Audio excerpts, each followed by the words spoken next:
Hello everyone, and welcome to Milcom and the first session on modulation coding. I wish I was in San Diego with you, but circumstances did not allow me to travel, so I'm recording this presentation from Manchester in the UK, a few miles south of Lancaster, where I'm based. The title of the presentation is Spark Optimization of Linear Codes for Reliable Data Delivery by Relay Drones. The motivation, objectives, and outcomes of this work will be explained during the presentation. Unmanned aerial vehicles used as communication relays have the potential to lower the demand for limited satellite resources, as they can provide on-demand wireless connectivity between remote network nodes when the line-of-sight channel is blocked due to physical obstacles or is compromised due to intentional jamming or unintentional interference. Relay drones are not always required to establish an end-to-end path. For instance, they could be sent to a site to collect information transmitted by a reconnaissance team. The objective of the drones is to safely deliver the sensitive information to a ground control station for further processing. In previous work, we quantified the performance gain of random linear coding, abbreviated as RLC, over other schemes, in terms of the probability that a ground control station will recover the sensitive information. Partial packet recovery, or PPR probability, utilizes erroneously received information, complements RLC decoding, and has the potential to improve the chances of data recovery. The motivation for this work is to revisit PPR and identify factors that influence the effectiveness of PPR. We then use the identified factors to inform the development of schemes for challenging channel conditions that are often observed in military communication. Let us review the system model and look into high reliability methods for data delivery. Our system consists of a transmitter broadcasting information to drones, which deliver it to a ground control station. Initially, the transmitter segments the sensitive information into K-source packets. The K-source packets are encoded into N packets using systematic RLC. The encoding process can be represented by matrix multiplication. The K-source packets of L symbols each form the rows of a K by L matrix U. A symbol takes values from a finite field of Q elements from 0 to Q-1, denoted by FQ. Matrix U is multiplied by the generator matrix G in order to produce matrix X, the rows of which are the transmitted coded packets. Note that we use systematic RLC, which means that the first K coded packets are identical to the K source packets. For this reason, the top K rows of matrix G form the K by K identity matrix to ensure that the top K rows of matrix X are the same as the K rows of matrix U. The entries of the bottom n-K rows of matrix G, denoted by submatrix P, are selected uniformly and at random from FQ. As a result, the remaining n-K coded packets, or equivalently, the last n-K rows of matrix X, are random linear combinations of the K source packets. The transmitter sends n-coded packets x1 to xn over broadcast erasure channels to M drones. No feedback channels between the drones and the transmitter have been assumed. Each drone receives copies of the transmitted packets and attempts to correct channel errors as the packets move from the physical layer to the application layer. If Y1 to Yn are the received coded packets at the application layer, then a received packet Yn will be identical to the transmitted packet Xn if all errors have been corrected. Otherwise, we can express the received packet as the summation of the transmitted packet and an error vector En of the same length. The M drones travel to the ground control station to deliver the received packets. The copy of a packet that will be stored on the ground control station should, ideally, be free of errors. If none of the drones carry an error-free copy, one is randomly chosen from one of the drones.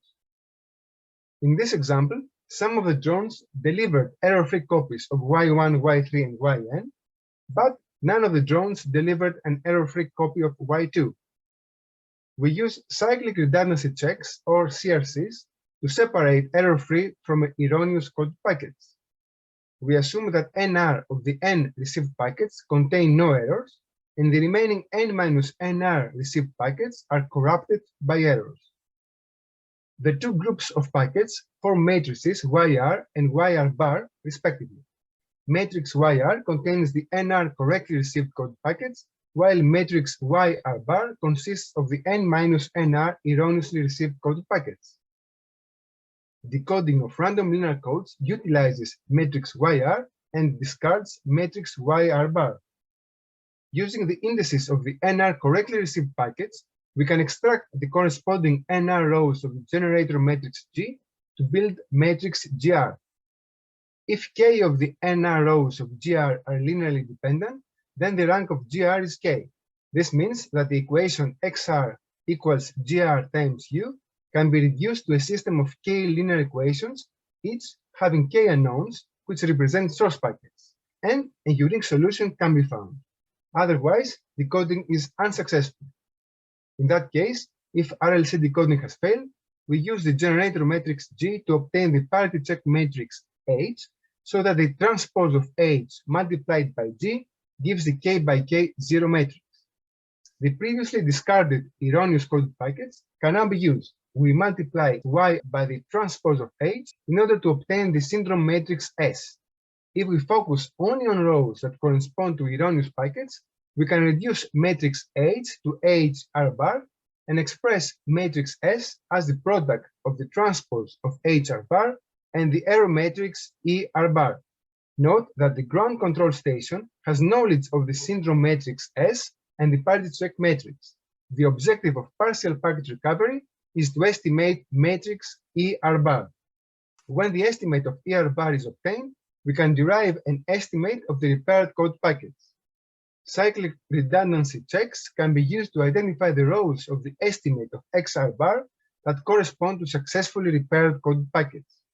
We can then combine the correctly received coded packets in XR with the repaired coded packets in XR bar to build matrix X prime R, which has more rows than XR.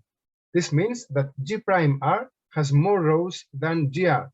Therefore, the chances that G prime R has rank K and thus obtaining matrix U are greater than before. In other words, partial packet recovery, or PPR, increases the probability of recovering the source packets. However, how does PPR obtain an accurate estimate of the error matrix ER bar? Mohammadi et al. Proposed an implementation of PPR referred to as syndrome decoding. The authors observed that the syndrome matrix S consists of L-independent columns denoted by S star J for J taking values from 1 to L. The problem of estimating ER bar can thus be decomposed into L-independent problems, each focusing onto the estimation of a different column of ER bar. Based on the assumption that the distribution of errors is sparse, each of the L problems can be formulated as an L0 minimization problem. The L0 norm of a vector W is the number of non-zero entries in W. Therefore, the estimated jth column of ER bar is a column vector that contains as few non-zero entries as possible and gives the jth column of the syndrome matrix when multiplied by the transpose of matrix HR bar. So far, we presented the system model and described how syndrome decoding can be combined with the decoding of random linear codes. We will now look into ways of further increasing the chances of recovering the source packets.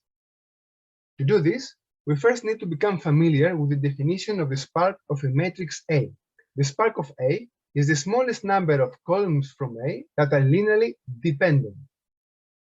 Alternatively, we can use the L0 norm again and say that the spark of A is the number of non-zero entries in the sparsest possible row vector Z if A times the transpose of Z gives the zero vector. To make this clearer, let us consider the 4x4 matrix A below and calculate its spark. Linearly dependent columns should add up to 0, and we cannot find any combination of two columns that add up to 0. Note that modulo 2 addition is equivalent to the exclusive OR operation. However, we observe that 3 of the columns of A, that is the first, second, and fourth columns, add up to 0. Therefore, the spark of A is 3. Equivalently, if we create a row vector Z with non-zero entries in positions 1, 2, and 4, and multiply matrix A by the transpose of Z, the result will be the sum of columns 1, 2, and 4, which we already know that is 0. Therefore, the spark of A is the number of non-zero entries in Z, which is 3. A theorem that is widely used in compressed sensing states that if the number of non-zero entries in Z is smaller than half of the spark of A, then Z is the sparsest possible solution. If we go back to our original problem, we observe that vector Z plays the same role as vector W. In other words, if a solution W is found with an L0 norm that is smaller than half of the spark of the transpose of HR bar, then W is unique, as long as we are after a sparse solution. In that case, the respective column of ER bar has been accurately estimated. Notice a high spark increases the probability of finding a unique solution. Before we recommend guidelines for the design of linear codes, let us emphasize two key points. When the ground control station focuses on the correctly received coded packets and relies on RLC decoding to recover the source packets, a generator matrix of maximum rank increases the chances of successfully decoding the received information. However, the correctly received packets could be insufficient, and the ground control station may have to repair some of the erroneously received packets before RLC decoding is employed. In that case, the transpose of the parity check matrix should have maximum spark if we wish to increase the chances of repairing corrupted packets. The objective function of the search algorithm is presented on this slide.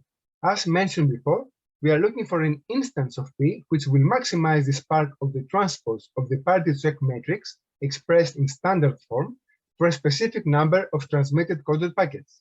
Here, epsilon denotes the number of coded packets that are transmitted in addition to the k-source packets. We propose two deterministic linear coding schemes, namely maximum spark linear codes and optimum spark partly random linear codes. The two schemes impose different constraints on the objective function, which control the proportion of elements from FQ that will be assigned to the entries of the selected instances of P, so that key properties of random linear codes related to performance and decoding complexity will be maintained. The constraints will be explained by means of examples. The following examples clarify the design guidelines of the two linear coding schemes. In both cases, we assume that 8 source packets are encoded into 14 coded packets, that is, k equals 8, n equals 14, and n minus k, which is the value of epsilon, is 6.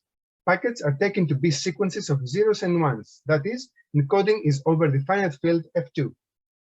The search space for matrix P is a set of all 6 by 8 matrices. For each instance of P, the spark of the transpose of H is evaluated. The instances are listed in descending order of the spark of the transpose of H. For a fixed value of spark, the instances of P that appear at the top have a proportion of ones as close as possible to 1 over Q, or 1 over 2 in this case. In this example, an instance of P, found after 652 trials, is at the top of the ordered list. The instance of P at the top of the list will be selected and used in the construction of the parity check matrix H and the generator matrix G of the maximum spark linear code. The same configuration is considered for the case of the optimum spark partly random linear code 2. An ordered list of instances of P is created, as before, based on the spark of the respective transpose of H and the proportion of ones in each instance of matrix P. Let us design a linear code that uses a set of 4 instances of P. In this example, we choose the top 2 instances of P, which maximize the spark of the transpose of H. We now need to add 2 more instances to complete the set. The main criterion for the selection of the remaining 2 instances of P is their proportion of ones. Of course, the spark of the respective transpose matrices of H should be as high as possible. The average proportion of ones in the set should be exactly 0.5 for the case of the finite field F2. The next step is to build the 4 parity check matrices and the 4 generator matrices. Whenever k-source packets are input to the encoder, one of the 4 generator matrices is selected uniformly and at random to perform the encoding. It's time for results. To keep it simple, I will focus on one of the 3 figures of the paper. We consider encoding of 8 source packets using systematic RLC over F2. The transmitter broadcasts n coded packets to 2 drones where the value of n varies from 8 to 18. The channel introduces errors in the packets with probability 80%. We observe that the standalone RLC decoder cannot cope with the large number of erroneously received packets, and the probability of recovering the source packets, known as the decoding probability, remains low. When syndrome decoding assists RLC decoding, the decoding probability increases significantly. The random selection and combination of source packets in random linear coding does not exclude the possibility that a source packet will never be selected in the decoding process. The design constraints of optimal spark partly random linear codes eliminate this possibility and give them a small advantage over RLC. Syndrome decoding further increases the decoding probability of the optimal spark partly random linear code, which is clearly higher than RLC decoding assisted by syndrome decoding. As expected, maximum spark linear codes lead to a marginally higher decoding probability than the other schemes. However, assuming that all 3 schemes use the same decoding method, the decoding complexity of the maximum spark linear code is marginally higher. This is because the parity check matrix of the code is dense. In other words, it contains more ones than zeros. This paper considers the case of a transmitter which segments sensitive information into source packets, employs random linear coding to encode them, and broadcasts the coded packets to drones. The drones gather the coded packets and deliver them to the ground control station. Some of the delivered packets are error-free, but others contain error. Partial packet recovery can improve the chances of the RLC decoder recovering the source packets. However, the random design of the generator matrix and the parity check matrix in random linear coding limit the potential of partial packet recovery. We proposed 2 new deterministic designs, that is, maximum spark linear codes and optimal spark partly random linear codes, and demonstrated that they can decode the delivered information with a higher probability than random linear codes. Thank you for attending this presentation. Please refer to my paper for more details, and feel free to drop me an email if you have any questions.